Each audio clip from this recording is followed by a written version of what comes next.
How's it going, everyone? Akari here. Sorry it took a while to do this Q&A video. I was pretty busy yesterday, but I am so thankful for all the subscribers so far and all the questions that came in. There were so many, so I probably won't be able to go through all of them with this video, but I'm gonna try to do at some point another Q&A video at some point down the road. So if I do that, I'll probably definitely answer some of the questions that I didn't answer in this video into the next video. Just to continue to keep this short, I'm gonna go with the first question. As you can see, I'm loading down this little booklet right here, so I definitely got them all down. Let's see. What are your convention plans this year? Well, as for now, I have no solid plans other than as far as furry cons go. I'm gonna try to keep it short for the furry cons. TFF, which is Texas Furry Fiesta, will be a guarantee. That's in February, so I will be going to that one. It's my home con, so I always have to make sure I attend it. Other than that, Furthermore be up next. Let's see, probably, okay, TFF, Furthermore, and then possibly for Apocalypse, I'm not 100% sure. If not that, then for sure MFF. I'm not gonna go as many cons this year due to budget and also due to work, but I'm gonna try to definitely attend as many cons as I can financially if I can afford to. But let's see. Next question. To a woo or not a woo? I wouldn't a woo. No a woo. No, no. You will get fined if you a woo. $10,000 fine towards me if you a woo. Let's see. What convention do you want to go to most? Actually, the one convention or two conventions I always wanted to go to was one, definitely DLSC, biggest little fur con, only because the fact I've seen so many cool reviews, like just so many good experiences so far as the go-karting. You have go-karts. One is in a casino, and also it's a really well put con, and it looks like a lot of fun. And so I definitely want to try to attend that one for sure at some point in the year. And the second one will be Furdu, which is all the way out in Australia, the land down under, where I want to go to that one as well, just because of my suit sibling or my suit family that resides in Australia. So I definitely want to go there, visit all of them, and also the beaches. The hotel is like literally right next to the beach, so that's an A+ for me. Let's see. What are your top fursuiter crushes? That one was a hard one. I have so many. I literally have so many. Let me see. First one for me was Kagane, which I'm gonna try to put a photo in here to prove it, so I'll probably point to him.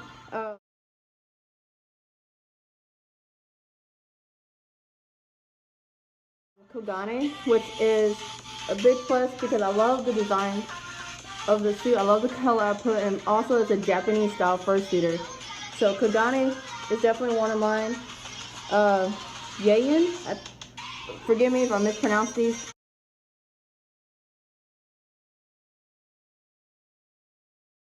By the way, Yayin, which is a sibling for Fursuit Enterprise, is what made me pick Fursuit Enterprise to make a Akari, just because I love this main suitor, and again the color output, the green on the suitor just makes it pop, and I just love it so much.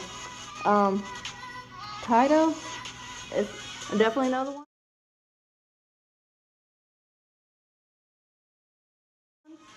I personally like the panda shepherd mix, and again the colors. So for me, it's always the colors. Plus the suit is really well made. It's probably one of my favorite autumn falling suitors. Out of just the way it looks, the colors, and the design on the character itself. I haven't personally seen these people in person yet, but if I do, I'll probably be squealing so hard just because it's really cute. Let's see. Darty, which most of y'all probably not heard some of these, but again, I'm gonna try to put a picture on here for you guys.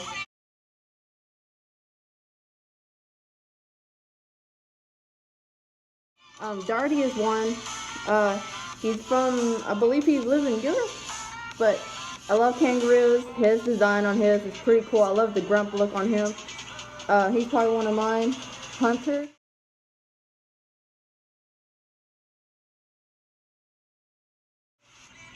Senpai for me. I love this suit so much. This person's been probably one of my longest crushes, and just from the personality to how they act in character and suit, it's probably the two main reasons why this one's my crush. And then last but not least is A6 artwork.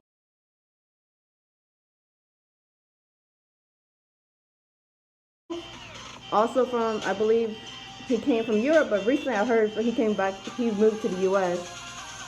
More for Less Shooters are probably one of my main biggest crushes so far. And he's probably one of my personal favorites, just because I love his character, I love his personality, and he's just a sweetheart from what I've seen. He's really cute. Like, he's a really cute inside and out suitor in person. But let me see. Let's see. Okay, sorry, I'm trying to read these while I'm going down. Let's see. How far do you tend to go with your furry activities? Consider furry thing entrepreneurship. How long do you expect to take part in the fandom? Honestly, this is actually one of the questions I've been wanting to answer. For now, this is still a hobby of mine. I still make my main part of my life, but definitely still as a hobby. And, you know, I probably won't go anything too serious with this, but down the road, as I get older, I'll probably will just pass it down to my kids and see if, you know, if they enjoy it as much as I enjoy it. You know, I'll take them to fur cons, but I'll probably will take a break at some point down the road and just kind of like hand it over to them.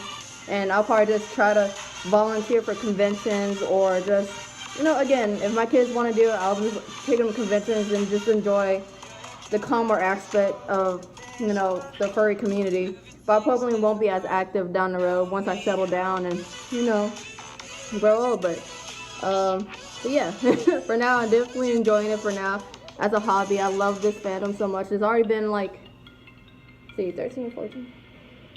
This is like my sixth year.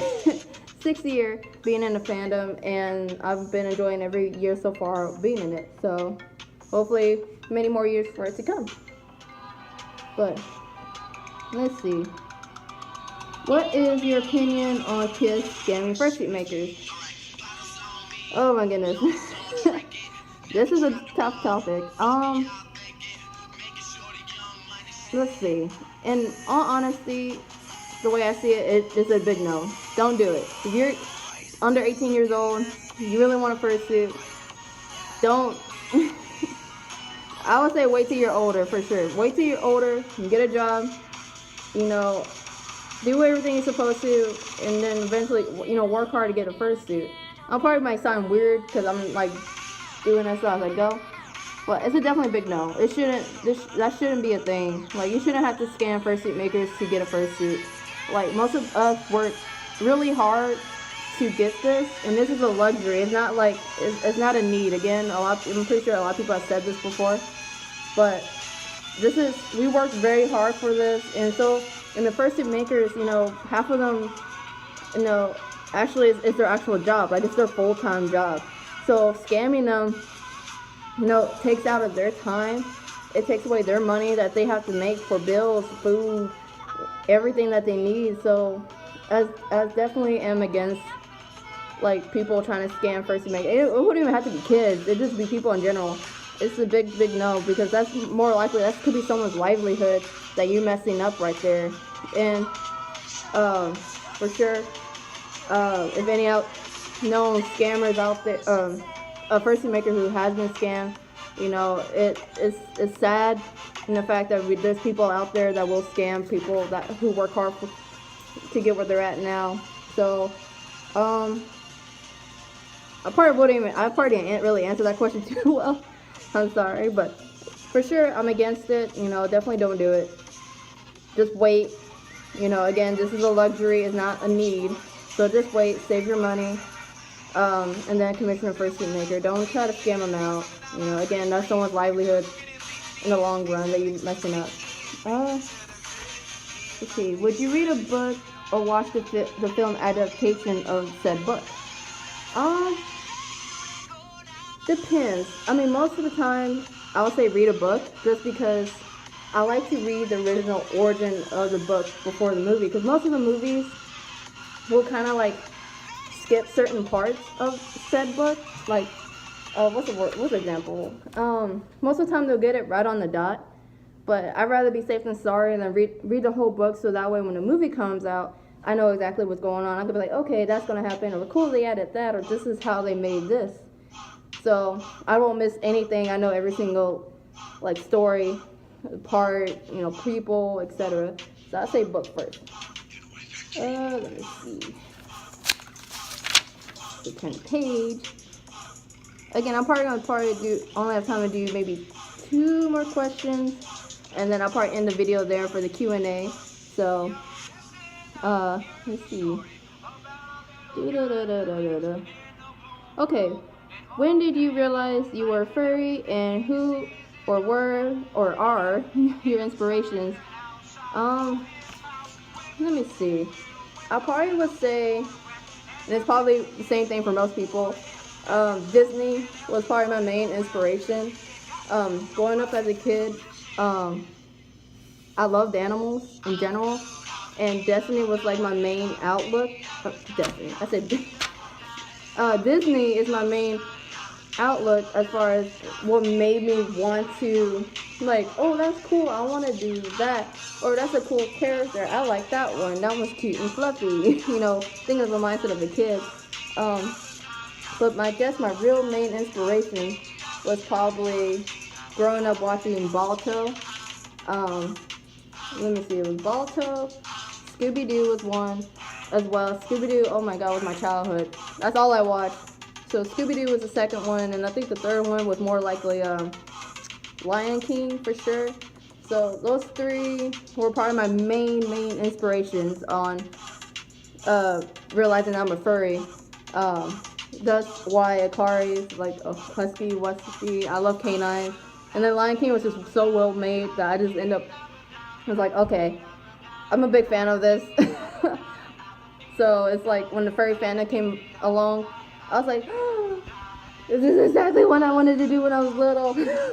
I wanted to be one of these cute furry creatures and all that sort of thing. But yeah, those 3 were my main inspirations in general. Was the series of growing up, like certain like animal cartoon movies, and Disney being the vast, broad aspect of it all. Actually, I'll probably do 2 more questions after this too. There's so many good questions. Y'all guys gave me really good questions, so thank you for that. Do you think the fandom will lose creativity and die out? No, we'll never go away. We'll never die out. We'll never go anywhere. We'll never cease to exist. No, honestly, I really believe the fandom will still be here for years to come.